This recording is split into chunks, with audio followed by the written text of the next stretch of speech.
शरद पवार पुण्याला रवाना झालेत। आजच्या महाविकास आघाडीच्या शिष्टमंडळासह ते जाणार नाहीत।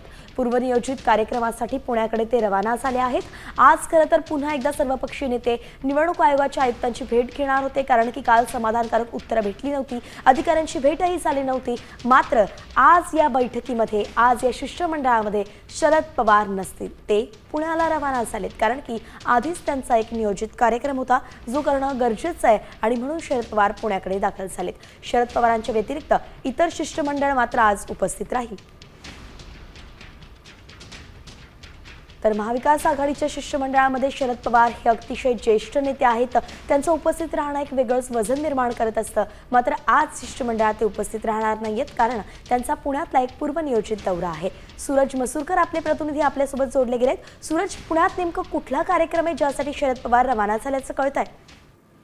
निश्चितच पुण्यात एक खासगी कार्यक्रम आहे शरद पवारांचा आणि तो पूर्वनियोजित कार्यक्रम होता। त्यामुळे कुठेतरी काल जी भेट झाली होती त्यात शरद पवार देखील निवडणूक आयुक्तांची त्यांनी भेट घेतली होती। मात्र आज हा जो खासगी कार्यक्रम आहे पूर्वनियोजित असल्यामुळे आज पुन्हा एकदा महाविकास आघाडीचं शिष्टमंडळ जे आहे ते निवडणूक आयुक्तांची भेट घेणार आहे, इतर देखील अधिकाऱ्यांची भेट घेणार आहे आणि त्यामुळे खासगी कार्यक्रम असल्यामुळे आजच्या या भेटीदरम्यान शरद पवार जे आहेत ते उपस्थित राहणार नाहीयेत। जर का पाहायला गेलं तर काल राज ठाकरे असतील, उद्धव ठाकरे असतील आणि शरद पवार असतील असे महाविकास आघाडीचे बडे इतर नेते असतील, जयंत पाटील असतील, हे देखील काल उपस्थित होते। मात्र आज खासगी दौरा आणि खासगी कार्यक्रम असल्यामुळे ते आज शरद पवार जे आहेत ते पुण्यात जाणार आहेत आणि आजच्या भेटीमध्ये आज ते गैरहजर राहणार आहेत आणि आज महाविकास आघाडीची संयुक्त पत्रकार परिषद देखील होण्याची शक्यता आहे आणि त्या पत्रकार परिषदेला देखील शरद पवार गैरहजर राहणार आहेत। धन्यवाद सूरज, अगदी सविस्तर अपडेट आपण दिलीत।